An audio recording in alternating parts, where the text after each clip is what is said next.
Hola y bienvenidos al canal Minuto Histórico, un espacio para curiosos como tú, donde se publica información 100% confiable sobre historia, ciencia, bienestar y mucho más. Para hoy hemos preparado un tema súper interesante, súper curioso y sobre todo respaldado por la ciencia. Empecemos. Imaginemos estar en un coche a toda velocidad por una carretera desconocida. Uno va tomando curvas peligrosas, el paisaje pasa borroso por la ventana, pero hay un pequeño detalle súper inquietante. La posición en la que estás viajando, ¿no? Exacto. Haz de cuenta que vas firmemente en el asiento del pasajero. Tienes el cinturón atorado, no te puedes mover. Y al mirar hacia la izquierda, ves que el volante gira completamente solo. Sí. Qué angustia. Totalmente. No hay frenos, no hay control sobre la dirección que toma el vehículo. Lo único que queda es sentir la inercia, sujetarse fuerte y, pues francamente, esperar que el viaje no termine en un barranco. Claro. Y para la mayoría de la gente, esa es la descripción exacta De lo que experimentamos cada noche al entrar en un sueño normal. Así es. Es la ilustración perfecta de nuestra impotencia biológica habitual.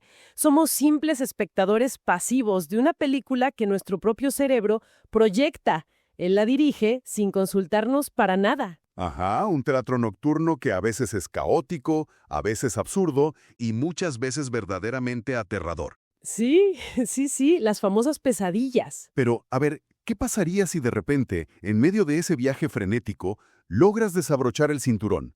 Te pasas al asiento del conductor, pones las manos firmemente sobre el volante y de pronto tomas el control de la ruta. Esa es la gran pregunta.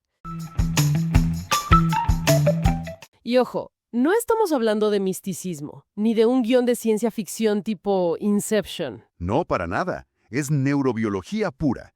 Y por eso, en este clavado a fondo que vamos a dar hoy, pusimos sobre la mesa una montaña de datos clínicos. Son medio siglo de investigación científica que cambian por completo las reglas de lo que hacemos cuando cerramos los ojos. Y es un tema fascinante. Ok, pues la misión de este análisis exhaustivo es entender a fondo la maquinaria detrás de los sueños lúcidos.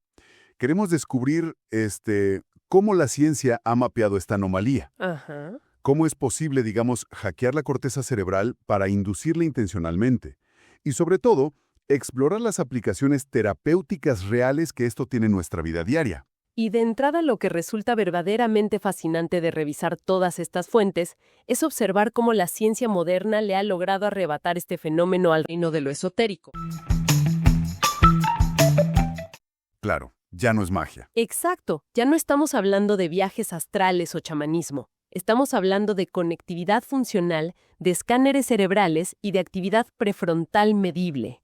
Para entender cómo es posible, volviendo a tu analogía, tomar el volante del coche, primero tenemos que abrir el cofre y ver qué está pasando con el motor neurobiológico. A ver, fíjate en esto, porque para quienes seguimos de cerca la neurociencia del sueño, sabemos que la mente onírica es súper compleja. Pero la evidencia clínica reciente nos muestra algo que rompe los esquemas por completo. Sí, los estudios de neuroimagen son clarísimos en eso. En un ciclo de sueño normal, yo tengo entendido que el cerebro, baja el switch de ciertas áreas críticas para dejarnos descansar. Literalmente se apaga el filtro de la lógica, ¿no? Así ocurre, sí, sobre todo en la fase REM, que es donde se producen los sueños más vívidos y donde estamos más inmersos. Ajá. Durante esta fase, áreas como la corteza prefrontal, que, para dar un poco de contexto, es el centro de mando responsable de la autoconciencia, el pensamiento crítico y la toma de decisiones, reducen drásticamente su actividad. O sea, ¿se van a dormir también? Básicamente. Por eso, si en tu sueño ves a un elefante rosa volando sobre la sala de tu casa, el cerebro no cuestiona la física de la situación. Sí, claro, te parece lo más normal del mundo. Exacto. Simplemente lo acepta como la realidad absoluta, porque el Departamento de Control de Calidad Lógico está cerrado por mantenimiento. Ok. Entonces, si en un sueño lúcido la persona cobra conciencia de que está soñando, ¿qué cambia a nivel mecánico? ¿Significa que el cerebro simplemente sufre un cortocircuito y se le olvida apagar esas zonas? Esa es una forma muy lógica de pensarlo, pero la realidad es un poco más sofisticada. Porque si usamos una analogía tecnológica, me imagino que es como, no sé, poner una computadora en modo de suspensión para ahorrar batería, pero la pantalla principal se queda encendida reproduciendo videos a todo volumen. A ver, la analogía de la computadora sirve perfecto para visualizarlo, pero la investigación nos pide ajustarla un poquito. ¿Por qué? Porque no se trata de un glitch o un error del sistema.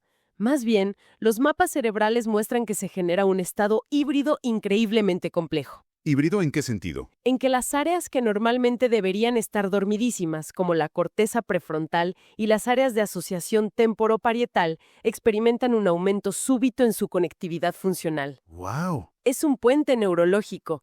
La conciencia propia de la vigilia invade la etapa del sueño profundo, pero lo hace sin romper el estado de sueño en sí. O sea, a ver si entiendo. La mente analítica despierta se da cuenta de que el entorno es una simulación generada por ella misma, pero el cuerpo sigue completamente paralizado o en la cama. Tal cual. Tienes todas las capacidades de la vigilia atrapadas adentro del teatro del sueño REM. Exacto. Y es un equilibrio metabólico delicadísimo. El cerebro está gastando energía para mantener encendida la autoconciencia, mientras de forma simultánea sostiene toda la inmersión visual y sensorial del mundo onírico. Órale. Pero a ver, si entendemos que este estado híbrido es una anomalía medible, una acrobacia biológica tan compleja, Ujú. la pregunta que salta a la vista al revisar los documentos es, ¿qué tan raro es? Porque de entrada te lo juro que suena una habilidad reservada para, no sé, monjes tibetanos con décadas de meditación en una montaña. Claro, esa es la suposición natural de la mayoría de la gente, pero los datos rompen con todos nuestros prejuicios. ¿A poco es más común de lo que parece? Muchísimo más. Al revisar la evidencia estadística de las últimas 5 décadas, surge un consenso abrumador.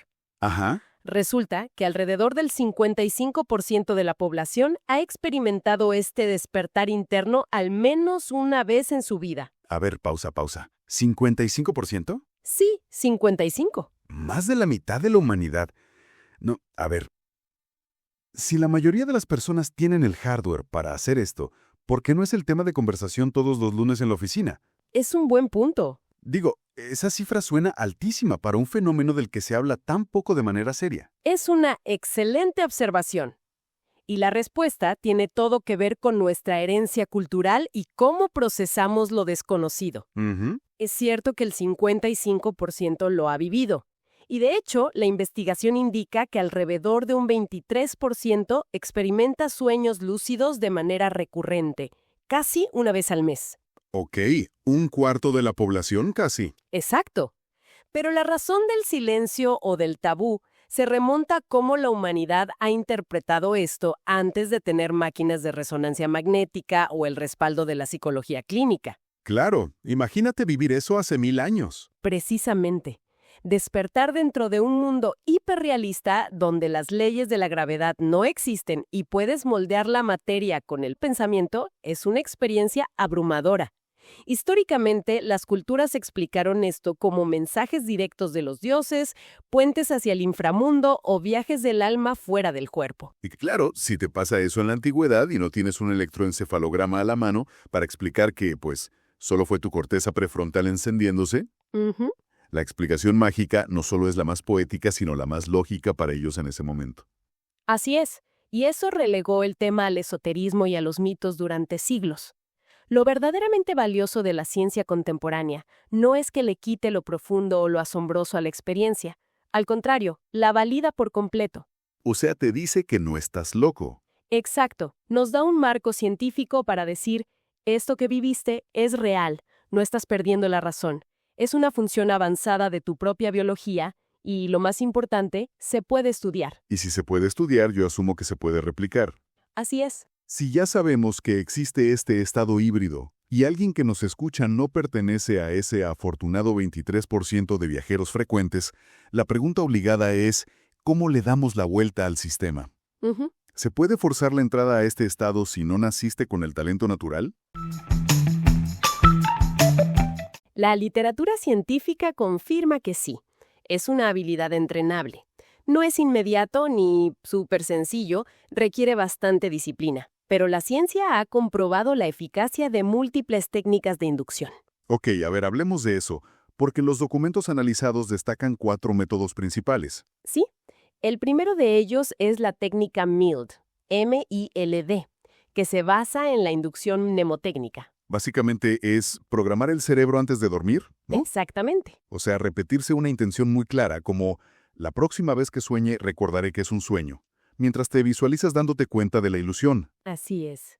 Pero, siendo muy honestos, eso suena como cuando uno se dice a sí mismo en la noche, mañana me levanto temprano a hacer ejercicio, y a la mañana siguiente el cerebro te ignora olímpicamente y apagas la alarma.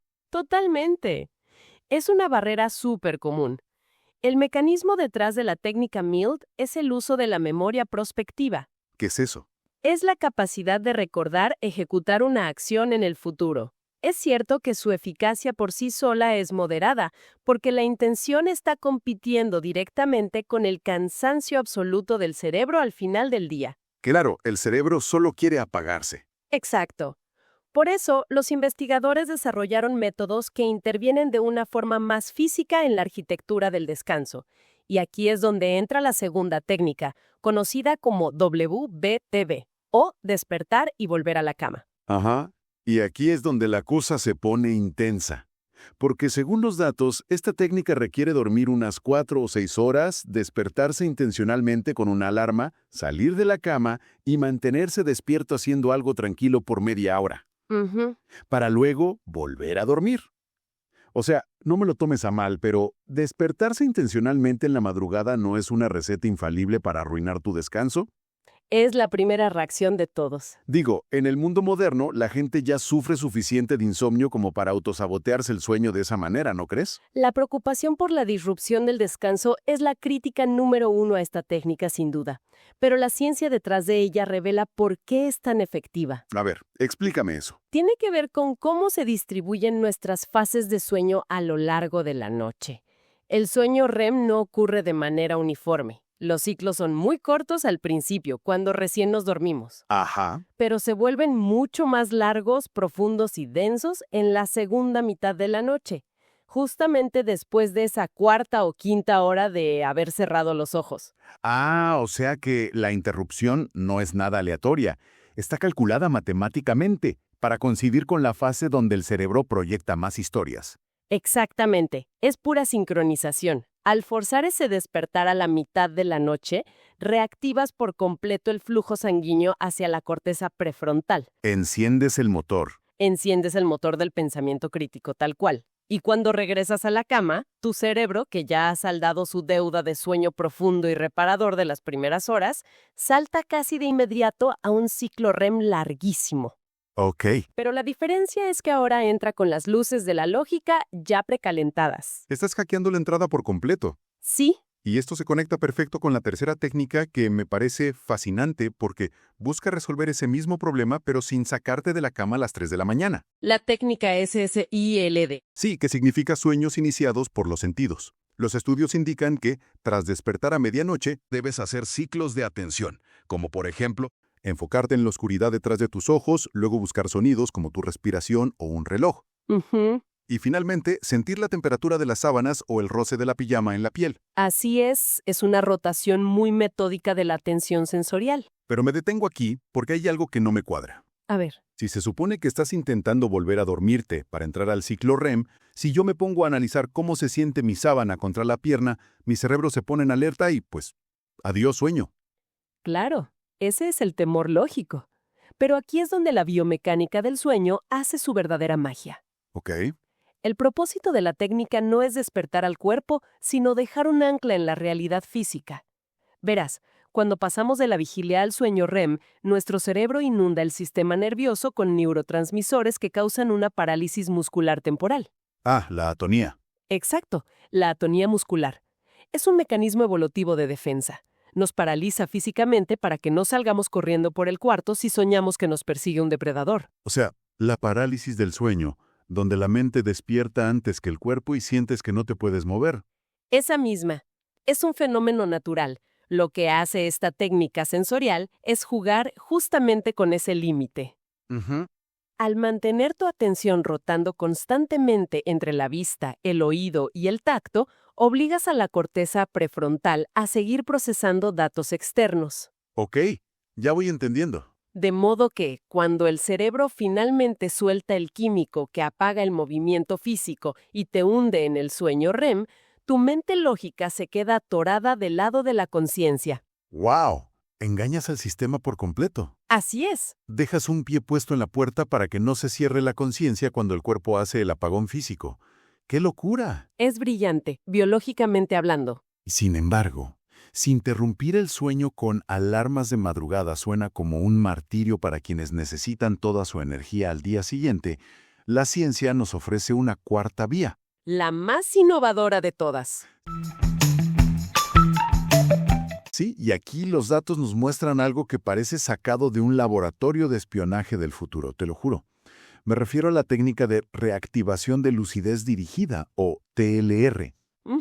Revisando los estudios más recientes, proponen condicionar al cerebro asociando un estímulo, o sea, un sonido, una musiquita o una luz específica, a la idea de estar consciente mientras aún estás despierto durante el día. Ajá. Y luego, mediante tecnología o una diadema con sensores, ese mismo estímulo se reproduce de forma súper sutil mientras estás en plena fase REM. Es una maravilla de la neurociencia contemporánea, de verdad. Lo que estás describiendo es la creación de un atajo cognitivo. Al reproducir ese estímulo de forma externa y muy controlada, mientras la persona está soñando profundamente, el cerebro filtra esa señal hacia adentro del sueño. Y lo hace sin despertar al cuerpo físico. Es literalmente como ponerle un tono de llamada específico a la realidad. Me encanta esa analogía. O sea, haz de cuenta que estás soñando que estás en otra galaxia volando, y de repente escuchas ese sonidito de fondo, y es el ancla que le dice a tu mente: oye, esto es una simulación, despierta y toma el control. Exacto. Es el nivel más avanzado de hackeo cerebral del que hemos hablado. Totalmente. Y si agrupamos todas estas estrategias, Lo que obtenemos es un panorama muy completo. Sí, Un kit de herramientas que obligan a la fisiología a sostener un estado de lucidez que, de otra forma, se apagaría. pero claro, poner esto en práctica exige un esfuerzo colosal de parte de uno. Sí, no es automático. Poner alarmas de madrugada, mantener diarios de sueños que mencionan los estudios, hacer rutinas sensoriales. La transición natural de nuestro análisis tiene que ser, pues, el para qué. El propósito de todo esto. Exacto. Toda esta gimnasia mental y esta interrupción del descanso, ¿para qué sirve realmente? O sea, ¿es solo por la pura diversión de volar por una ciudad imaginaria? Esa es la percepción popular, pero la evidencia clínica que tenemos sugiere que esto va años luz más allá del simple entretenimiento. Ok, a ver. Las aplicaciones clínicas son de hecho la razón por la que laboratorios de todo el mundo están invirtiendo millones en este campo ahora mismo. Ujú. Empecemos por un problema muy tangible y doloroso para muchos: las pesadillas recurrentes y el estrés postraumático. Uf, un tema fuertísimo. Sí. En un sueño normal, si te persigue un monstruo o estás reviviendo un trauma, tu cuerpo experimenta todo de forma real.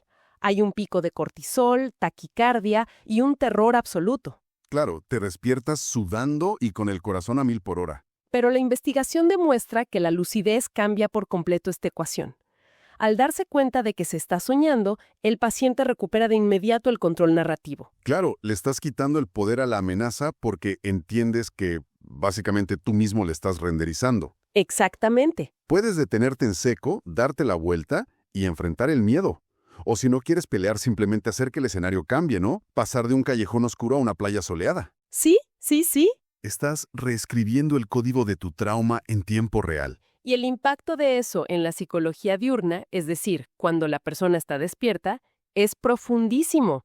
Entrenar al cerebro para que experimente esa sensación de dominio absoluto sobre las emociones conflictivas genera una percepción de seguridad tremenda. Me imagino. Esa seguridad cruza la barrera del despertar.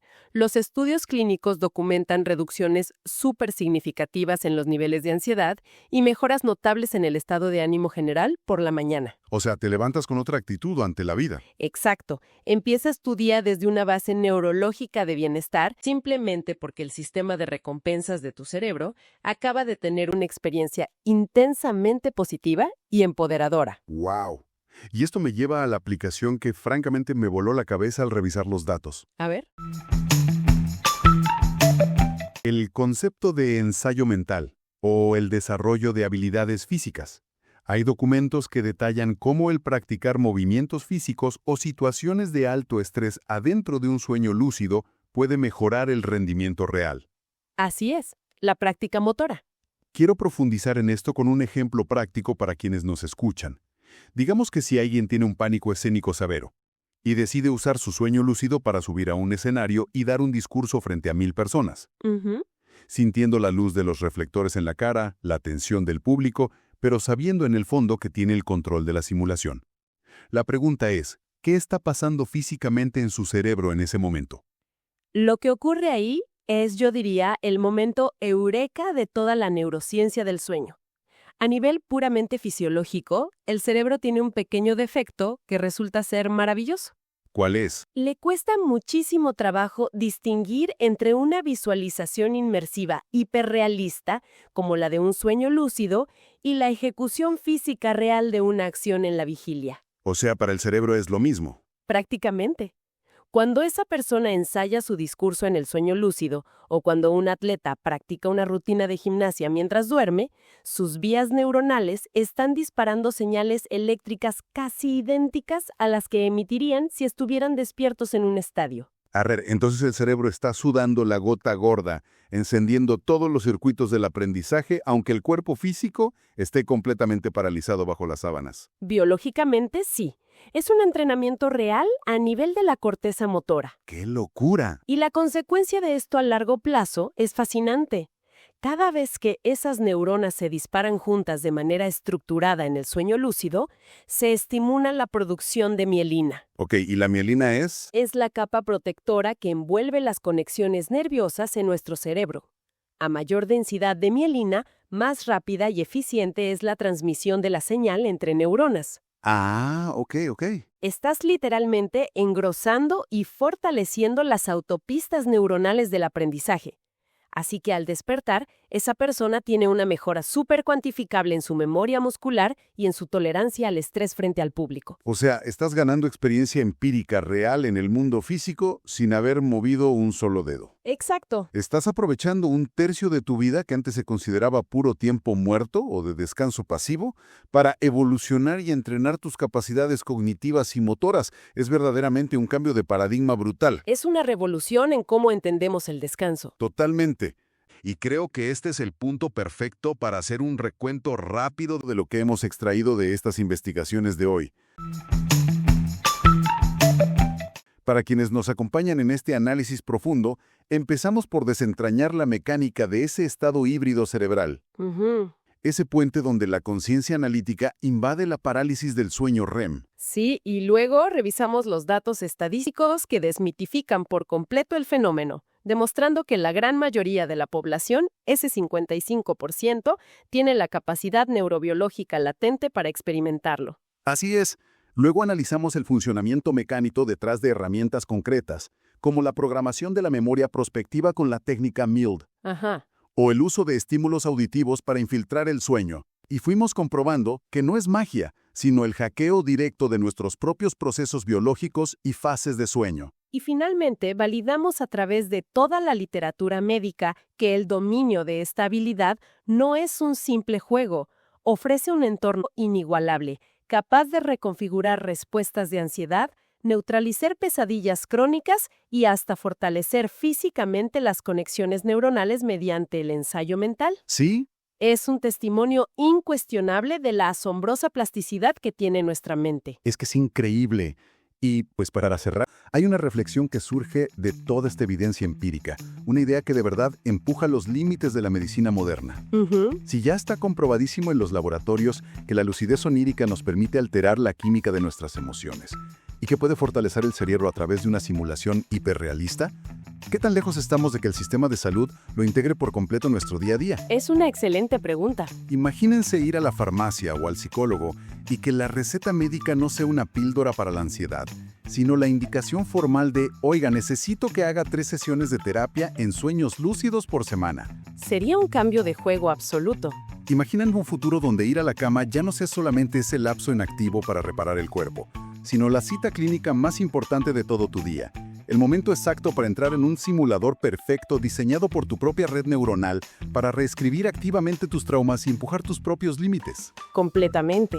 Al final de cuentas, de eso se trata toda esta ciencia, de dejar de ser ese pasajero aterrorizado en un coche sin frenos y de una vez por todas adueñarnos del volante de nuestra propia mente. Con esto cerramos. Si este contenido te gustó, dale me gusta, compártelo y cuéntanos si has experimentado sueños lúcidos. Gracias y hasta la próxima. Y recuerda suscribirte al canal para que no te pierdas nuestra próxima emisión. Hasta la próxima.